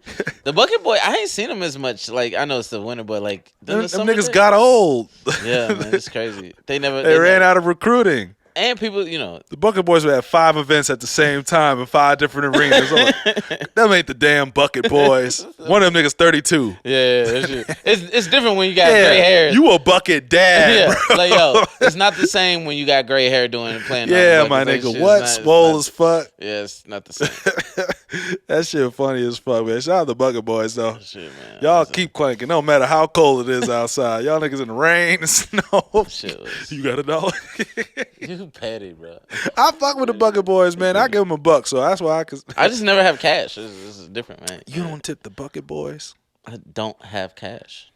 That's hate. not the That's fact that I don't have cash. That's It's hate. Give them something. if I don't have cash, what am I supposed to give them? You tell me. I'm ready. I ain't gonna act like the Bucket Boys don't sip a little. I ain't gonna act like the Bucket Boys ain't never had a little. Them niggas be down on Clark and Lake at 12 o'clock Oh, at yeah, they night. need it. You act like them niggas ain't had a little taste before. Come on, man. Niggas that had some Chardonnay or some something, my man. gosh, that's hilarious. Yeah, you know it. But yeah, so I'm learning how to do salsa and bachata. Good segue. Yeah. I fuck with it, man. Hell yeah. So man, we should have got the Bucket Boys to play. Oh, That'd been damn. fun. This loops back to our conversation earlier. What? Don't catch me at Penny Whistle on a dad's night out. You'll see some bachata. Yeah. So I'm getting, but also I call it the big chata. I be getting on my big chata. the only thing that's a little scary is Little merengue. No, You ain't doing no merengue? No. Oh, It's okay, 2 minutes, bro. Like, what are we feel doing? you. Niggas done that a lot in 2 minutes. Yeah. Yep. Think that's how I got a daughter, I was my gonna say nigga. that's how you. That's you gotta, But anyway, here's my only Reggie issue. Miller scored 13 points. All right. Relax. You gotta relax. You gotta relax. Relax. But the only thing I'm a little nervous about is I think my dance instructor has more faith in my abilities than I have in myself. Cause right now we're in the middle of learning choreography, and I was like, she keeps adding shit that I'm like, hey, let's talk about this choreography you creating. Like, she saw me, because the first time we danced, and she was like, oh, we're gonna like do some things, I'm gonna show you some things, and based on that, I'm gonna get a feel for like your comfort level, ability level, and then we're gonna produce choreography. And I think she's overestimating how good I am at dancing. She don't know you. I was like, She thinks she know you. She thinks she know it. And I was like, I don't Like, Ma, look, I just be stumbling into this shit sometimes. like I don't know what I'm doing. I just made it look I feel And so we got like there's dips. There's a lot of quick movement. She dip you. So she dip you. You doing the leg up? You guys, How you guys doing? You doing the whole spin around? Haters, boy. You can be hated. Listen. Which meme are you? What? Which? Hey, listen. Let me relax. Yeah. Let me relax. Hey, watch your mouth, bro. Yeah. You tripping. You hater. That's why you're not invited. I'm excited though. This is gonna be beautiful, man. Now that I understand what's happening here. I thought this was going to be a edited like TV segment. Oh no. You know what I'm saying? Hell. So I was like, oh, so I was thinking like They taping it, which I'm scared. So I was thinking you only going to get showed for like, you know how they be cutting shit up. You get showed for like 30 seconds on TV. No, you got to do the whole damn thing. 2 minute. I heard you said Ma Duke's flying in. Yeah, That's my Duke's great. flying in, so she'll be in town. We're getting a table. Also, I'll let you look up what the tables cost for this event. I was like, It's a charity event. yeah. Like I know some Even tax still, write-off. man. Even still, bro. You like, Listen. I'm sure it's for a good cause. some of these charity events be having me looking like a little left and right. I'm no, like, this look, one, man. this was legitimate. I'm not mad. I be looking like I'm like, all right, look, man. I ain't finna tell nobody. yeah, like Tell the truth. how much y'all? How much y'all keeping? Yeah, y'all keep about 80. Y'all keep something. I know y'all keep about 45, 85%. $85 a plate. Nah, 85 niggas. I'm doing the math. That's at least a couple Jordans or something. Hey, listen, you know what I mean? Listen, y'all better find some solutions for that amount of right. money. That's a couple Movados or something. Like you can get a couple Pellies off layaway. You can do something real nice for them. Man. Like, just a little off the top. I used to work at the bar industry. I know how it goes. You know how it goes, oh, great. A 50. Nigga paid on his card. It's never made it in the register. No wonder I didn't last long. Yeah, They're like, man, your register ain't figured it out. Yeah, nigga, guess what? I'm about to drink all y'all tomorrow. Bitch ass nigga. I was just getting hired a 22-year-old. Oh my gosh, register, stay short. Statute of limitations. Crazy. Yeah, I'm glad. Jesus, Nigga, Christ. they had me, bro. Working at dive bars was a fucking great time in life. That was the opposite. That was what you're getting ready to do. A uniform, like dancing, like you're gonna be makeup on you, like you know what I'm saying. You're gonna be like in your full debutante bag. I was on the other end of the spectrum at one point in life, and I loved it. Oh my gosh. So as you get ready for your classiest days, tell me something about your trashiest days. I don't understand. What was your happiest trash moment?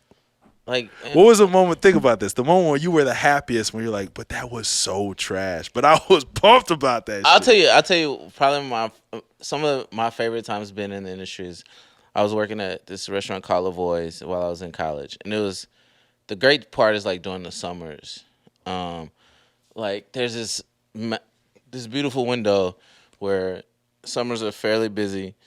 The patio's open, and it's booming. And I'm not in class. I'm not having to go to school or anything, right? And the patio's booming. And what we would do is we go, like, have cash tips. This is in Alabama? Yeah, Alabama. So I get my cash tips at the end of the night, right? And then I'd have my check tips. So I would never touch my check. Direct deposit, I don't need to see that. That's how I pay bills. But the cash was the cash. And I was like, oh, it's cash. It don't count. It's real money. I can just spend it. Like, I didn't. Yeah. Like, serving math. Like, oh, this is cash. It don't even, this yeah. shit don't even count. Like, the credit cards are the only thing that count. Yeah. Look, the government don't know, and nobody else knows. So I'm going to just spend this shit. So we would, the owner of the manager of the restaurant's wife managed the largest like strip club in Birmingham, right? Mm-hmm. Shout out to the Furnace. And so we would go there to get change or whatever, as like a 21, 22, 23-year-old. So it was that's an experience. I'll tell you a story about that in its own. But the other thing I used to love is after we would leave the restaurant and we would go to this dive bar, and this dive bar had pool tables, and it was like drinks were like $7. Yeah. And I had a pocket full of money. And I'm gonna tell you, and the drinks would come in those little plastic cups, not like red Solo cups, Yeah. but like little plastic The little cups, clear the joints, little yeah, clear, foggy, ones, frosty, clear yeah. joints. That's what the drinks would come in, and we'd order like 4 at a time, and it was basically like 6 blocks away from the house, so it was like, oh man, easy turn, right? It's Alabama. There was no Uber, so you're walking horseback. Sure. Yeah, we was walking. You know what I mean? A buggy. We were taking a buggy, all that. So, but that was probably the best times because we like shoot pool, and on Friday, Saturday night, like stay up to 2, 3, 4 a.m. just get fucking hammered, and like it was the first time I kind of lived with a woman before. For sure. During the summer we just always stayed at her house, and so I just stayed at her house, and she worked in the industry too, and so it was. That was Bay? She was Bay back then. Yeah, okay, for sure. But yeah. Back then, Bay. Yeah, back then, Bay. And you in college, this shit is in college. Everybody's poly in college. I don't care what you think. Like you get E&M, or maybe not ethically, but everybody's non-monogamous in college. Like that shit is. You call it what you want. I was a hoe. I was outside with it. Y'all know me. But I'm saying, like in college, like you had a girlfriend, yes, but I don't. Yeah, you had a girlfriend and shit. I was on let it rock. The shit was wild. Like yeah. So That was the best times because we just hang out. Like I hang out with my friends, we shoot pool, we drinking. The simple days, bro. And we wasn't.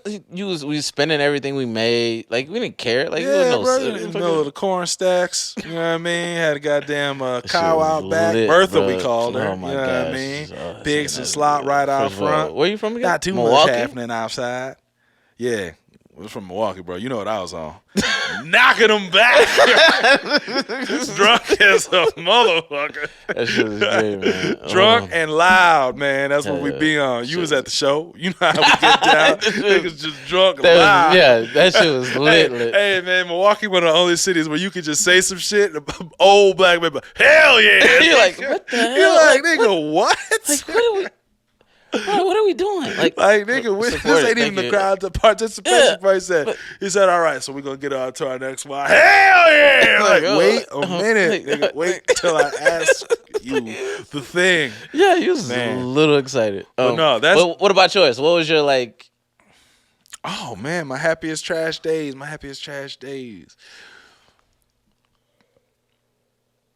I think my happiest trash days was just... Oh, bro, it was the come up. It was me and all the homies when Chance was on the way up. And and me and all the homies who were doing a lot of the work behind the scenes, infrastructure, selling merch, building websites, making posters, dropping shit off at the UPS, actual filing cabinet shit, filing cabinet shit. I'm doing that and I'm making beats for at the time like acid rap, right? This nigga's writing shit to the beats and I'm like working on merch and shit, and it's just like such a strange time, and it's like I'm just working constantly, bro. Like I had a job, right? And this job sucked, so I'm working from the job was at a warehouse. I'm working 3 a.m. till 11:30. Then I would come in the city, like nap on the train, nap maybe 45 minutes at the crib, at my homie's crib, and then until I moved in the city, and then like moved back in the city, and then like we would be packing up merch, smoke a little weed, pounding coffee, blasting music. Then they'd be like, all right, bro, you got to go make beats. And they'd be like, make them on the speakers. I'd be making beats while everybody's doing work all day and shit, and we would just be doing this shit like a factory, like day after day after day. And it felt like every single day, like we could see at the time, like, you know, I hadn't had nearly as much focus on myself. So it wasn't building my own thing as much as I thought it at all compared to what it became. Yeah. But we're definitely absolutely working for somebody else and building somebody else's brand. But every day the goal was to help folks get more popping. And every day we could see folks get more popping. And we was like, and we're doing this.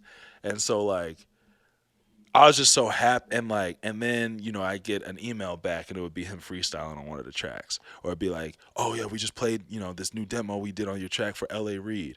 And it was just like, now if that happened, I'd be like, yeah, well, what's the fucking business? Like, what is our business plan? Did we do publishing on this shit? What's going on? Like, who said y'all could play this in front of the labels? I don't want that.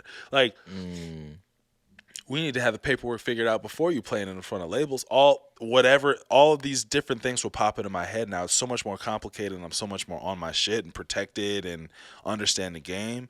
But it was so simple just to get like these, you know what I mean? And then like I would drop a track and it would get posted here, posted there, and it was just like the simplicity of making impact in the world was so dope. I didn't even think about like how much I was making off of it, or if it was actually building my own shit. I just knew I was making a difference. I was making an impact, and that shit was cool because like I was one of those kids growing up to where it was like whatever impact I wanted to make for whatever reason, a troll or whatever reason, there would be somebody, at least one person around. It felt like telling me what impact. You know what I'm saying? And so, like, it was cool to be like, nah, I can see this. You know what I mean? Yeah. And me and these other people were all in the same boat. Do I miss those days? Yeah. Nigga, I got a daughter. We got our pod. But I had to sacrifice the simplicity and the naivete to get some shit. No, I don't miss it. Yeah. No, I don't miss doing free work for another nigga to get him popping and not get my own shit. I didn't think about No, that. I don't miss fucking goofy ass conversations with niggas that I hope go to rehab. No, I don't miss watching. No, like I don't miss that shit, and I'm happy as hell for all me and everybody who made it out of situations like that, or situations where they were like, building someone else's legacy, whether that be as an artist and you're building another label's legacy, or that be as an employee and you're building an employer's legacy and you're building their bottom line way more than you realize. Yeah. And shout out to anybody who realizes that and is like, I'm about to take my value back. I'm about to take my value back, not in the sense that you can't benefit from it, but in the sense that, like, me and Chance have worked on much bigger records after I stopped devoting so much of my work ethic towards helping him. We worked on bigger records since then. Yeah. And the actual relationship and like working on that song was like way better than it was before when we were working on music, because like I wasn't viewed as just like a lackey, for lack of a better term, you know what I'm saying? And so wasn't like I took my value back and was like, fuck y'all. Like, even if sometimes I feel that way, like, because shit's complicated. But it's more so like, nah, I just took my value back in the sense of like, I want my value to impact me and mine's first. Yeah. And the other thing too is when you're operating within your own value, when you do that for yourself, like you are better as a creative. You know what I mean? 100%. You're freer as a creative. I think that's the natural progression of things. I think that's why you see oftentimes, creatives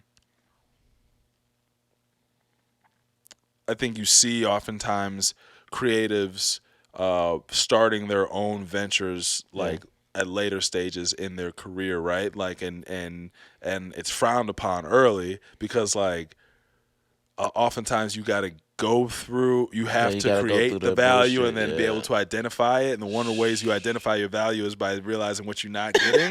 You know what I'm saying? The easiest way to know what you like, to know that it's time to eat, is to be like, I'm hungry. Yep. Do you know what I'm saying? And so like that's a big part of it, man. And I ain't gonna lie to you, like right now, I think for me the kind of the focus and frustration and joy and fear is realizing that like what we're creating, what we're building, and the vision that I have for all of the work that we're doing collectively and individually is you gotta stand on business, like, and you gotta stand on it when it ain't sexy. Like you gotta be like, I don't fuck with these specific things, or I can't do it this way because I'm not gonna be happy if I do it this way. Like I'm not gonna be happy if I get to the thing I want, but I had to do it in a way I do something that I didn't want to do, or it's not true to myself. Like I can't get there faking it.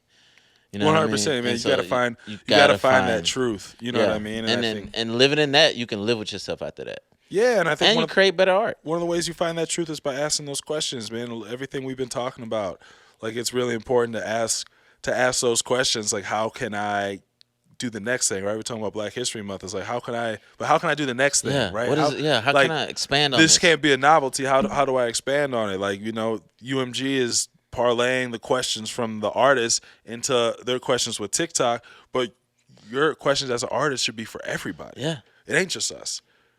What the real answer is, ask everybody questions. Yep. As a creator, ask everybody questions. As a consumer, like, pay attention to the questions. Yeah. Like, you know what I mean? Ask your own questions. Yes. Like, where's my $10 going? You know what I mean? Or why are only these things on the back of the label? Why are the actors striking? You know what I mean? Yeah. Like, exactly, why are these things on the back of the label? Like, why does food say this? But wine don't say shit. You telling me wine doesn't have any nutritional facts? Yeah. I mean, a soda does. Fucking exactly. Bottled water got shit Capri on it. Sun does. Kool-Aid does. Like, dog. Kool-Aid packs do. Like, everything else does, but wine doesn't. doesn't? You know what I mean? Even beer does, but like wine doesn't. So it's like that's a different. Like it's absolutely. I think that one of the things that's real true is like that we're seeing this year amongst everything. so far, just in 31 days, 32 days, whether it be interviews or shit that's happening in the media, pop culture of the world, bro, we got to get to the truth. Yeah, and man. Just like, and it's time to stop faking stop faking the fuck shit. You know what I mean? And just get to the truth. And calling shit out when that shit. Yeah. Like, nigga. If it's fake, call it fake. And like, you know what I mean? You can either spend time on it or not, but call it fake, and it is what it is. 1,000%. And that's kind of what it is. But we here for the real, man. We here for the real. We This hope you is have a good. great time. I mean, we got 2 more things. We can get into those off camera. Yeah, you know what I'm saying? So, but this was really nice. We'll promo man. a little bit more. We got some stuff coming up at the end of the month, but we'll catch up a little bit and get back to y'all. In the middle of the month too. Middle of the month too, a couple of weeks. Shit. We'll keep y'all posted. Hell yeah. Shit moves fast. I know. Tomorrow. You got anything else for him? No, man. I mean, keep booking me for all the black shit. Yes, please. Happy Black History Month. Help me not become Black History by booking me this month and every month. Yes. But at the same time, please handle your white guilt at the crib. Come with joy in your heart. Come with joy, please. Jesus My God, Christ. don't none of those forced questions. I don't know what Marcus Garvey did, bitch. I'm here to play goddamn Frank Ocean. What is you talking about? Yes. That's And I'll funny. leave you at that. Hell yeah. All right. We Peace. out.